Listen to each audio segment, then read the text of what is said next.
Good morning, everybody. My name is Jennifer Carr, and I'm the Senior Coordinator for StoryCorps Griot. And on behalf of Dave Isay, the founder of StoryCorps, and the whole staff of StoryCorps, I'd like to introduce you and to the Oakland launch of our Griot initiative. StoryCorps is a national oral history project that is collecting the story of everyday Americans. And StoryCorps Griot is a one-year initiative that was launched in February to collect the story of African Americans. And we've chosen the city of Oakland as one of the stops on the tour because Oakland has such an incredible, rich history of African American history, culture, political activism, and we felt that any initiative only a year long to collect the stories of a group of people is going to have its limitations, but we wanted to try as much as possible to get as well-rounded a story of African American life, and it would not be complete without coming to Oakland. So we're very happy that the city has welcomed us and allowed us to participate with us in this. The Smithsonian's newest museum, the National Museum of African American History and Culture, is very pleased to partner with StoryCorps, the Library of Congress, and the Corporation of Public Broadcasting to collect African American stories across the country. We opened this initiative in Atlanta in February, and we moved on to Newark, Detroit, Chicago most recently, and today we begin a month of presence here in Frank Ogawa Plaza with our StoryCorps booth. It's important in telling the story of America to make sure that African American stories are told. And African American stories differ from place to place across the United States because our experience is different from place to place. I first came to the Bay Area as a 5-year-old. My father was teaching at Berkeley for the summer, and then I came back to Stanford. And so I've had a chance to come to the East Bay, to Oakland, to the city, and know that the experience here is different from the experience in Washington, different from the experience elsewhere in the West. And we need to capture that so that your stories are part of America's stories, are part of the Smithsonian. And so it is with great pleasure that we're here in Oakland, partnering with these community partners and national partners to capture the essence of the African American experience in Oakland. Thank you. You know, I got a call from StoryCorps last fall, and they said, hey, we're going to be coming to Oakland in August. We're going to be there for a few weeks, and we're going to have our mobile recording booth. We're going to be collecting the stories of African Americans to be part of StoryCorps Griot. And they said, would you like to be the local public radio partner?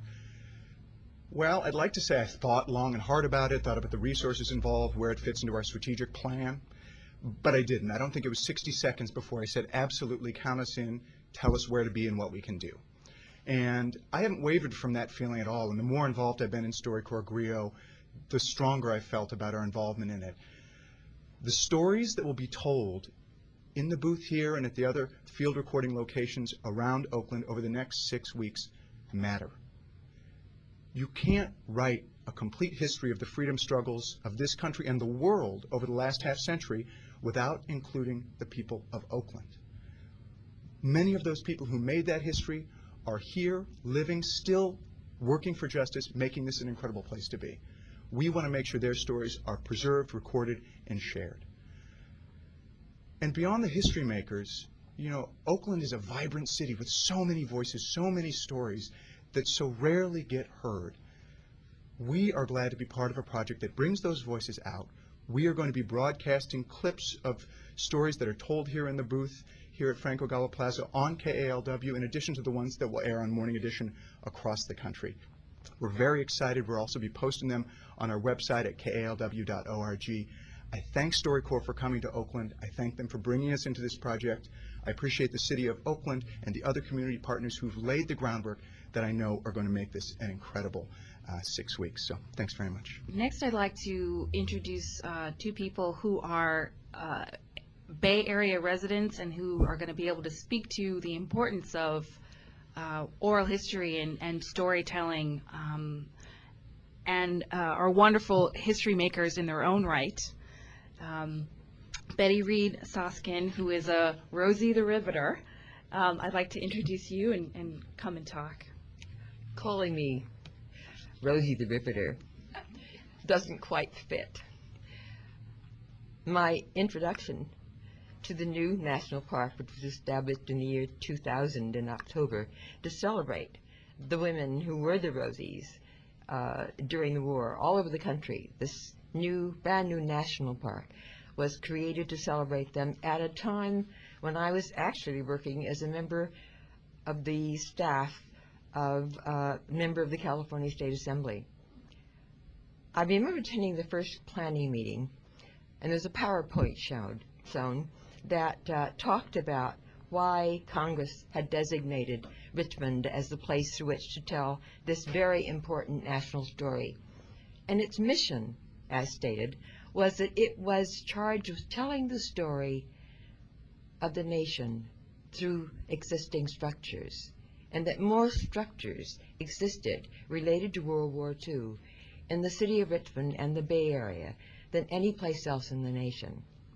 My immediate feeling was that, one, I didn't feel like a Rosie. I had spent those years working in a Jim Crow union hall because the unions weren't yet integrated racially. If the mission of the National Park Service was to tell the story of its people through existing structures, how would my story ever be told? Because my union hall had been torn down almost immediately when the war ended. The temporary war housing that had been constructed for African Americans to live in had all been torn down within about 3 weeks of the end of the war. And because the structures are no longer there, the importance of collecting the stories of the people who lived it through programs like this one is all the more important. Thank you very much.